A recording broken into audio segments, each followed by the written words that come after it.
Ready? Okay. Good evening. At about 2:40 this afternoon, Phoenix police responded to an armed robbery in the area of 32nd Street and Thomas. That suspect was wanted in several other armed robberies, to include a carjacking over the last week or so. Phoenix patrol officers located that vehicle leaving the scene, where at that point Phoenix tactical officers took over surveillance. At about 3:40 p.m., Glendale Patrol and Glendale Investigations units began responding here to where the lethal force encounter occurred, over here behind me at 6400 North 64th Drive. No officers were injured in that encounter. The suspect has been declared deceased at the scene. At this time, our Glendale Investigations unit is taking over the investigation as it occurred within our jurisdiction.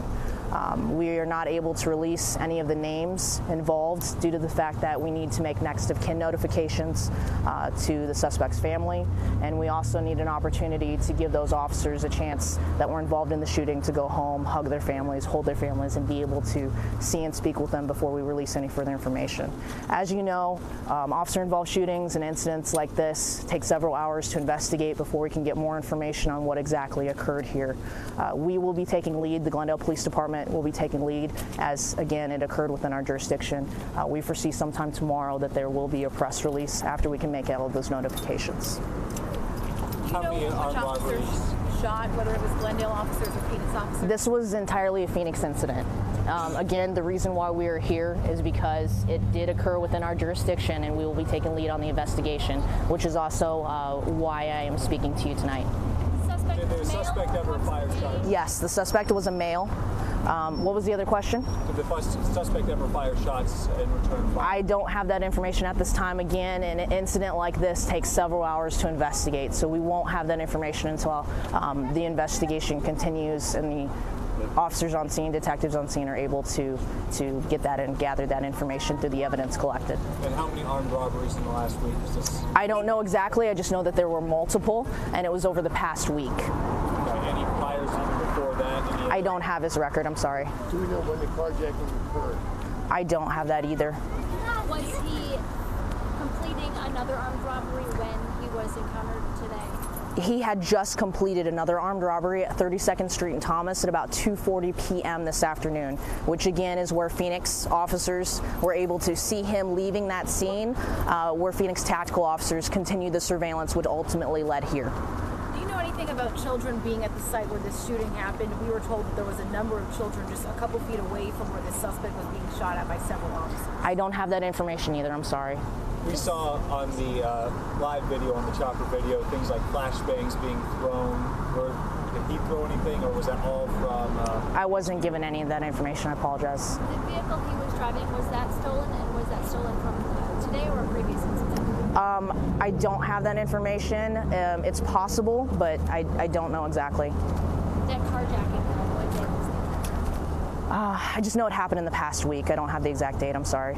Again, we'll have more information to the details of the other robberies that he committed, the details of the carjacking. That'll all be in tomorrow's press release, as long as we can get next of kin notifications made. Just to be clear, was he being surveilled before he did this armed robbery at 32nd Street? Not to my knowledge, no. We may have been looking for him, and by we, I mean the Valley Police Force, but I don't know that he was being surveilled prior to that. And does it appear that he lived here, or? I don't have that information either. Just to clarify, was it a carjacking at 32nd Street and Thomas? It was an armed robbery at 32nd Street and Thomas. Safe to say this individual had potential to be violent? Absolutely. He was a violent fleeing felon. He has a past?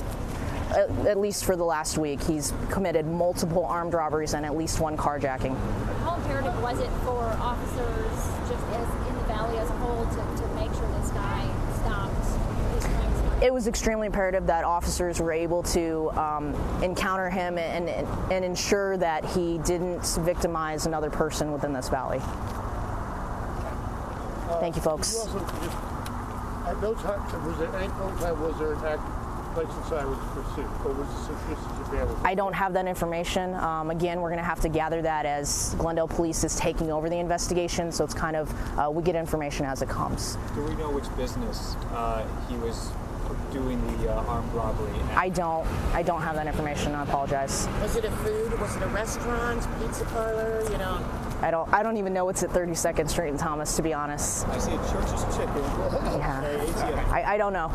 Again, thank you guys. We'll have more information tomorrow. Hopefully, we'll be able to make next of kin notifications, and we'll be able to release the suspect's photograph, along with more information about, I guess we can call it a crime spree that occurred within the valley this week due to this suspect. So again, thank you for coming.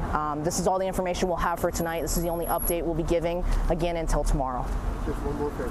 Name, rank. Absolutely. Officer Tiffany Smith, and again, that's common spelling, Tiffany Smith, Glendale Police Department Public Information Officer.